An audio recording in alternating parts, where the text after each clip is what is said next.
नमस्कार दोस्तों, मैं ओम शरण ओम कोचिंग सेंटर में आपका हार्दिक स्वागत करता हूं। दोस्तों, आज हम लोग क्लास 12th में फिजिक्स का एक टॉपिक, बहुत बेहतरीन टॉपिक लेते हैं जो एग्जाम की दृष्टि से बहुत ही महत्वपूर्ण है।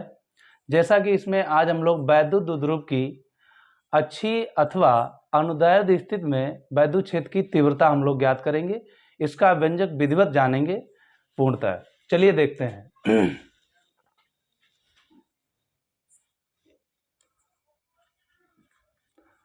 वैद्युत द्विध्रुव की अच्छी अथवा अनुदैर्ध्य वैद्युत द्विध्रुव की अच्छी अथवा अनुदैर्ध्य स्थिति में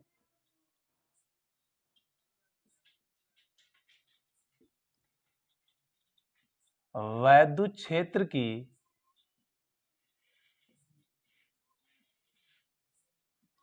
तीव्रता। डेरिवेशन है इसकी, जो थ्योरी है आशा है आपको आती होगी, नहीं तो समय उपरांत हम लोग सब कुछ सीखेंगे। लेकिन जो महत्वपूर्ण डेरिवेशन है उसको हम लोग देख रहे हैं। इसमें क्या होता है, हम लोग इसका जो चित्र है महत्वपूर्ण वही होता है। अगर हमें चित्र आता है अच्छे ढंग से तो हम लोग इसकी बारीकी से इस पर ज्ञान हासिल कर सकते हैं। जैसे कि मैं यहाँ पे चित्र को देख रहा हूँ,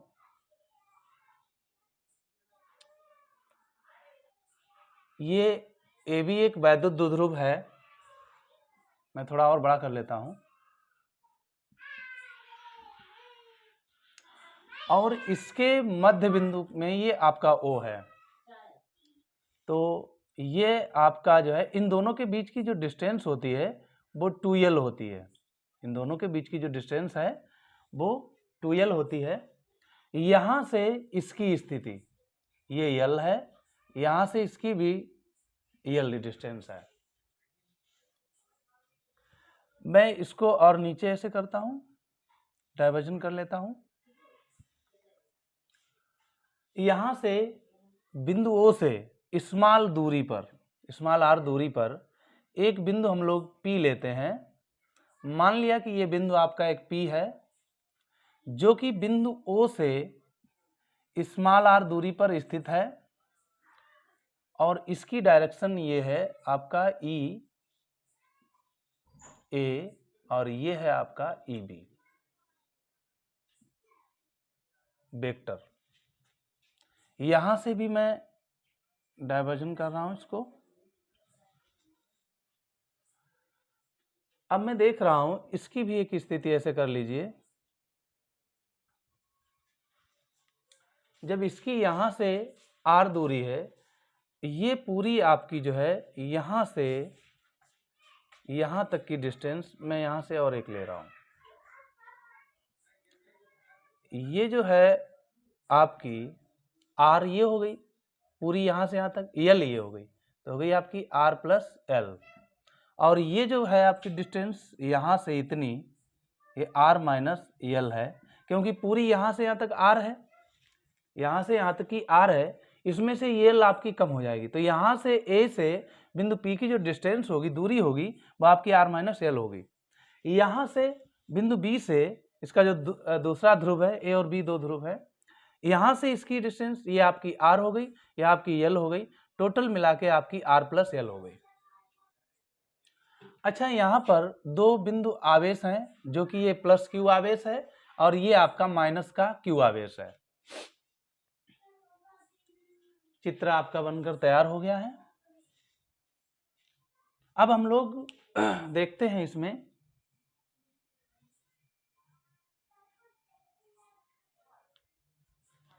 यहां पर EB कर लीजिए, ये आपका EA हो जाएगा।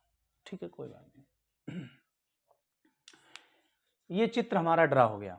अब इसी चित्र में मैं पुनः देख रहा हूं, यानी AB एक वैद्युत द्विध्रुव है, जिसमें दो ध्रुव हैं, एक A है और एक आपका B है, जिसका मध्य बिंदु O है, और इस मध्य बिंदु से स्मॉल r दूरी पर एक बिंदु P स्थित है, और इसी बिंदु P पर हमें वैद्युत क्षेत्र की तीव्रता फाइंड करनी है। यहां से इसकी दूरी स्मॉल r है और यहां से बिंदु A से इस बिंदु P की डिस्टेंस r माइनस एल है, क्योंकि यहां से इसकी जब डिस्टेंस स्मॉल r है और ये इसकी l है तो ये r माइनस एल हुई, इतनी ये हमने कम कर दी r में से, तो r माइनस एल हो गई। यहां पर ये l आपकी यहां से यहां तक l है ही है और ये आपकी r है, तो ये l और ये r आपकी कितनी हो गई, r प्लस एल हो गई, टोटल मिला के r प्लस एल हो गई डिस्टेंस। अब हम लोग क्या करते हैं, इसमें थ्योरी थोड़ी लिख लेते हैं। माना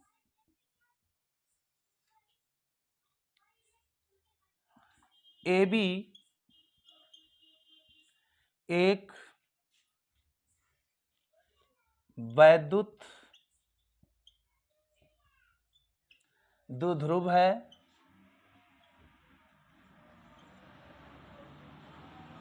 माना AB एक वैद्युत द्विध्रुव है जिनके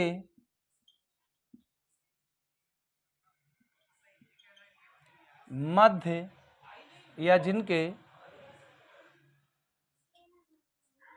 माना AB एक वैद्युत द्विध्रुव है जो कर दिया जो दो बिंदु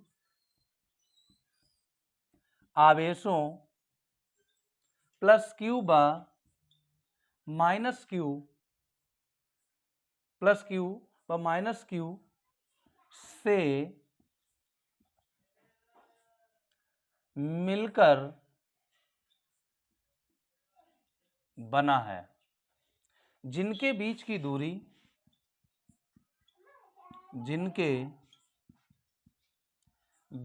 दूरी 2l है। यहां पर ये 2l है पूरी A से B की, इसको मैंने दो भागों में बांट दिया क्योंकि O इसका मध्य बिंदु है, तो यहां से 2l जब है तो आधी ये l हो गई, ये आधी l हो गई आपकी, तो ये जिनके बीच की दूरी क्या है, 2l है।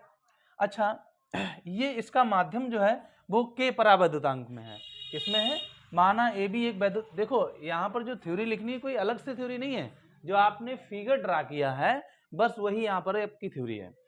माना AB एक वैद्युत द्विध्रुव है जो दो बिंदु आवेशों प्लस क्यू व माइनस क्यू आवेश से मिलकर बना है, जिनके बीच की दूरी 2l है। यह के परावैद्युतांक वाले माध्यम में, यह के परावैद्युतांक वाले माध्यम में स्थित है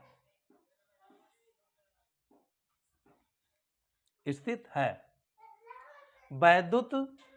अब यहां पर देखिए मैंने कितनी बात लिख ली है, AB एक द्विध्रुव आघूर्ण है जो दो बिंदु आवेशों प्लस क्यू और माइनस क्यू आवेश से मिलकर बना है, ठीक है, जिनके बीच की दूरी 2l है और जो कि के परावैद्युतांक वाले माध्यम में स्थित है,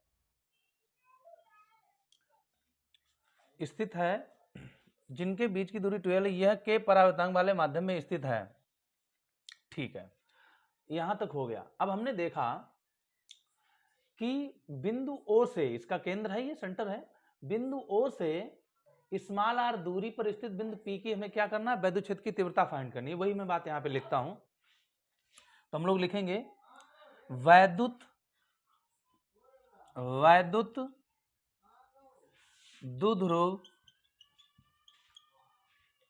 द्विध्रुव के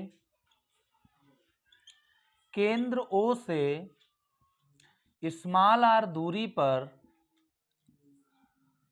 पर स्थित बिंदु P पर, द्विध्रुव के केंद्र O से स्मॉल r दूरी पर स्थित बिंदु P पर वैद्युत क्षेत्र की तीव्रता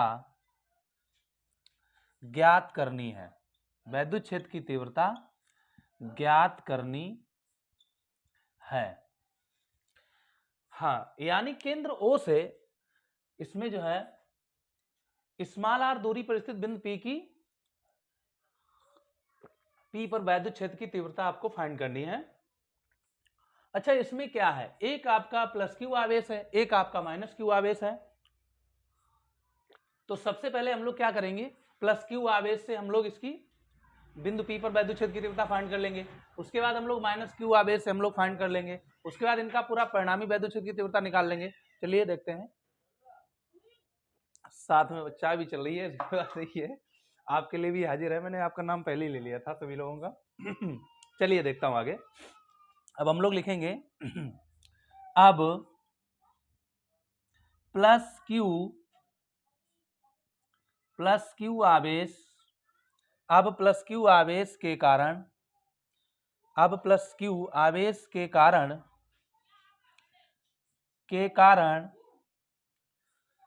प्लस क्यू आवेश के कारण बिंदु P पर वैद्युत क्षेत्र की तीव्रता, प्लस क्यू आवेश के कारण बिंदु P पर वैद्युत क्षेत्र की तीव्रता। अच्छा, हम लोग क्या करेंगे, बिंदु A है यहाँ पर और यहीं पे आपका प्लस क्यू आवेश है, तो हम लोग प्लस क्यू आवेश के कारण बिंदु P पर वैद्युत क्षेत्र की तीव्रता फाइंड कर रहे हैं। बिंदु P पर यहाँ पर, अच्छा यहाँ बिंदु A पर, ठीक है, प्लस क्यू आवेश है और प्लस क्यू आवेश है, तो यहाँ इसकी डिस्टेंस कितनी है, ए से, प्लस क्यू आवेश है, ए से पी की डिस्टेंस कितनी है बेटा, यहाँ पर आर माइनस एल है, कितनी है, आर माइनस एल। अच्छा, हम लोगों ने कूलाम का नियम पढ़ा था, वहां पर मुझे फोर्स के बारे में बताया गया था। तो यहाँ पर बिंदु ए से हम लोग, चलिए इस पर टॉपिक पर ध्यान देते हैं, उधर नहीं, यहाँ पर वैद्युत क्षेत्र की जो तीव्रता होगी वो होगी ई ए मैंने यहाँ पे इसलिए लिया है क्योंकि बिंदु ए से हमने यहाँ पे लिया, ई ए बराबर 1/4 पाई एप्सिलॉन 0, और आपका माध्यम क्या है, परावर्तक के माध्यम है यहाँ पर, डॉट क्यू अपान, और इसकी दूरी कितनी है, आर माइनस एल का होल स्क्वायर, यानी ई ए बराबर, वेक्टर ई ए बराबर 1/4 pi epsilon 0 dot Q upon R minus L का होल स्क्वायर। और हम लोग क्या करते हैं, इसे इक्वेशन 1 डाल देते हैं, इसे क्या करते हैं, इक्वेशन 1 डाल देते हैं। अब हम लोग क्या करेंगे, ये हमने प्लस क्यू आवेश के कारण बिंदु P पर वैद्युत क्षेत्र की तीव्रता निकाली है, इसी प्रकार हम लोग क्या करेंगे, माइनस क्यू, माइनस, इसको मैं ऊपर लिख लेता हूं, इसे पहले नोट कर लें थोड़ा, तो इसे जल्दी फटाफट नोट करें, मैं अभी इसको हटाऊंगा क्योंकि यहाँ पे जगह नहीं रही है। तो चलिए देखते हैं, इस समीकरण को तो मैं बना ही रहने दूंगा, इसकी जो थ्योरी है इसको मैं हटाता हूं।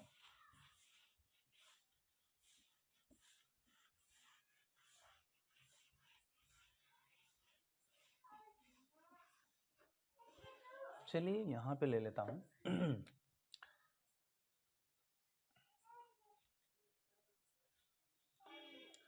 माइनस क्यू आवेश के कारण, माइनस क्यू आवेश के कारण बिंदु P पर वैद्युत क्षेत्र की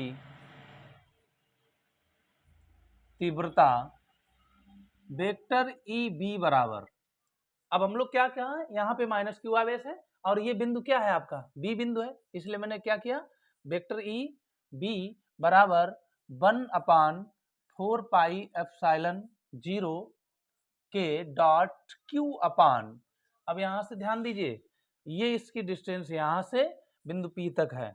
अच्छा, यहाँ पे ये यल है, यहां से इतनी, और ये आर है, तो इसलिए टोटल मिला के क्या, यल प्लस आर या आर प्लस यल, ये आपकी हो गई। ठीक, तो मैं यहाँ पे लिखता हूं आर प्लस यल का होल स्क्वायर, और इससे डाल देता हूं समीकरण 2, इसे क्या डाल देता हूं, इक्वेशन सेकंड में डालता हूं।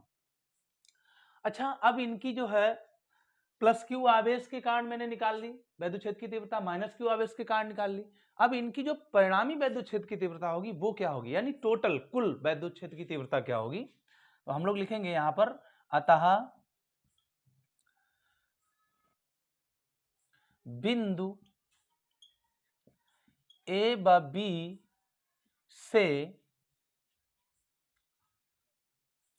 बिंदु P पर परिणामी वैद्युत क्षेत्र की तीव्रता वेक्टर E बराबर vector EA plus vector EB total योग।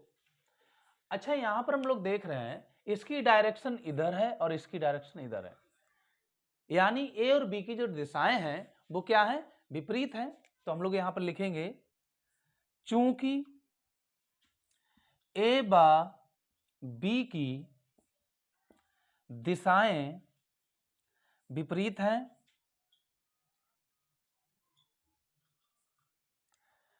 हैं, इसलिए परिणामी तीव्रता, मैं सीधे वैद्युत क्षेत्र की तीव्रता न लिख के परिणामी तीव्रता वेक्टर E बराबर वेक्टर EA माइनस EB, यानी यहां पर जो सिंबल है वो माइनस का हो जाएगा। तो अब हम लोग क्या करते हैं, समीकरण 1 से EA का मान और समीकरण 2 से हम लोग EB का मान यहां पर पुट करते हैं। तो EA का मान आप देख रहे हैं यहां पे 1/4 पाई एप्सिलॉन 0 के dot Q upon R minus L का whole square minus 1/4 pi epsilon 0 के dot Q upon R plus L का होल स्क्वायर, ये हमें प्राप्त हुआ है। अब मैं समीकरण 1 हटाता हूं यहां से और इसका जो रिमेन्स है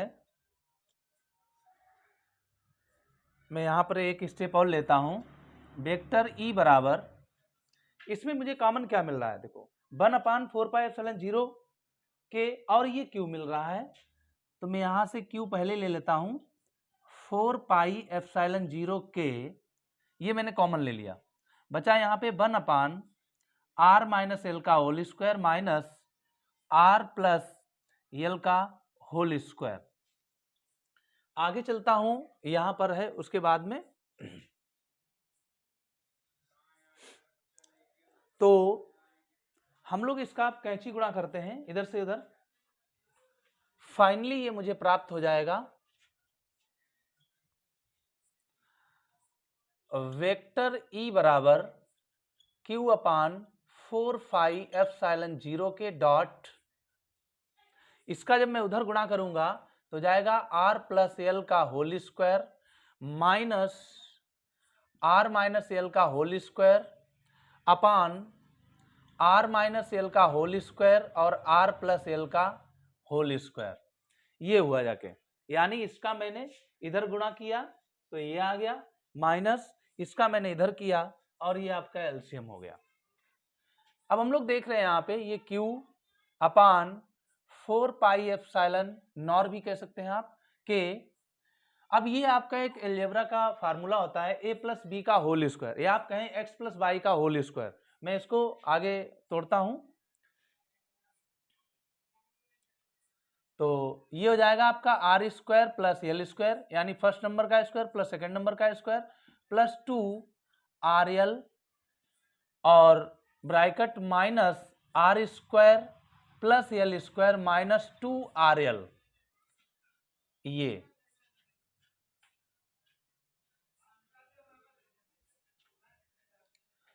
अपान आर, अब इसका एक बार पॉजिटिव अगर निगेटिव है इसे मैं लिख सकता हूं R square minus L square का होल स्क्वायर, ये लिख सकता हूं।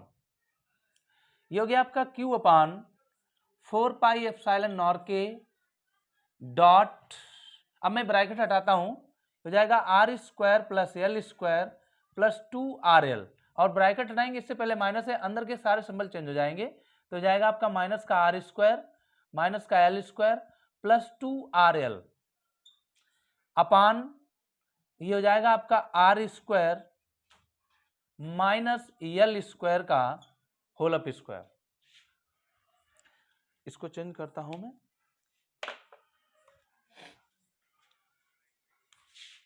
ये हो जाएगा आपका Q upon 4 pi epsilon naught K dot. अच्छा, यहाँ पर अगर कोई चीज कटने वाली है तो उसे काट सकते हैं हम लोग। तो ये हमने देखा यहाँ पे आर स्क्वायर प्लस का है, ये माइनस का है, ये प्लस का है, ये माइनस का है। बचा क्या है यहाँ पर 2RL और प्लस 2RL, ये हो गया आपका 4RL अपान आर की पावर अंदर में मल्टीपल करता हूं 4 माइनस एल की पावर 4, ये हो गया। अब हम लोग देख रहे हैं यहां पर Q अपान 4 पाई एप्सिलॉन 0 के डॉट 4RL अपान आर की पावर 4 माइनस एल की पावर 4। अच्छा, हम जानते हैं कि क्या जानते हैं हम लोग? जानते हैं होता है बेटा P बराबर 2QL होता है। P बराबर क्या होता है? 2QL होता है। इस मान को हम लोग यहाँ पर पुटअप करते हैं। इस Q को मैं अंदर ले जाता हूं, तो फाइनली यहाँ पर बचेगा वेक्टर E बराबर 1 अपान 4 पाई एप्सिलॉन 0 के डॉट, इसको मैं इधर लाया। अच्छा, 4 को मैं क्या लिख सकता हूं? 2 इंटू 2 और ये वाला Q और ये वाला मैंने L ले लिया, L, और मैं R को अभी अलग रखता हूं। चाहे तो आप ऐसे भी लिख सकते हो 2 और ये Q और ये वाला L इंटू 2R भी से लिख सकते हैं भाई। 4QRL है तो ये भी तो 2 दूनी 4 और QRL ये भी हो गया अपान में R की पावर 4 माइनस L की पावर 4, ये हो गया। अब इसी के स्थान पर हम लोग इधर देखते हैं वेक्टर E बराबर 1 अपान 4 पाई एप्सिलॉन 0 के डॉट 2QL के स्थान पर हम लोग इसे P लिख सकते हैं, तो ये आपका हो जाएगा 2P और R, ये वाला R और ये वाला P हो गया 2QL, यानी 2QL के स्थान पर मैंने P लिख दिया तो हो गया PR अपान में R की पावर 4 माइनस L की पावर 4। हम लोग यहाँ पे देख रहे हैं कि L का मान जो है वो R की अपेक्षा बहुत ही सूक्ष्म है, अतः इसे हम लोग नगण्य मानेंगे, यानी R is the very greater than L, इसलिए हम इसे क्या करेंगे? नेग्लेक्ट कर देंगे। इसलिए वेक्टर E बराबर 1 अपान 4 पाई एप्सिलॉन 0 के डॉट, ये हो जाएगा आपका 2PR अपान R की पावर 4। अच्छा, यहाँ पर R मुझे यहाँ मिल रहा है और ये 4 काट के मैंने यहाँ पे 3 लिख दिया। फाइनली आपको मिल रहा है यहाँ पर E बराबर 1 अपान 4 पाई एप्सिलॉन 0 के डॉट 2P अपान RQ। ये आपका वैद्युत क्षेत्र की तीव्रता का व्यंजक हो गया। हम लोग अगर चाहें तो इसका सदिश रूप भी आप यहाँ पे वेक्टर लगा के आप इसका सदिश रूप भी ज्ञात कर सकते हैं। तो ये है आपकी वैद्युत द्विध्रुव की अच्छी अथवा अनुदैर्ध्य स्थिति में वैद्युत क्षेत्र की तीव्रता का पूरा व्यंजक है, जो कि एग्जाम की दृष्टि से बहुत ही महत्वपूर्ण है। आशा है कि आपको ये जरूर मिलेगा, हर वर्ष आता है और एक अच्छे मार्क्स आपको गेन करा के जाएगा। अगर आपको इस प्रकार के वीडियो अच्छे लगते हैं तो मुझे कमेंट बॉक्स में अवश्य बताया करें। आप लोग कमेंट नहीं करते हैं, जबकि आपको कमेंट करके बताना चाहिए कि सर वीडियो कैसा लगा है, और अग्रिम वीडियो के बारे में मुझे बताना चाहिए कि सर किस प्रकार की वीडियो शूट करें आप, या किस टॉपिक पर शूट करें। और जल्द से ही जल्द इस टॉपिक पर भी, और नेक्स्ट जो वीडियो है जैसे निरक्षीय स्थिति पर है या आपका अच्छी स्थिति का मैंने करवा दिया, ऐसे एक निरक्षीय स्थिति होता है उस पर भी हम लोग बहुत जल्द से बात करेंगे। तब तक के लिए धन्यवाद।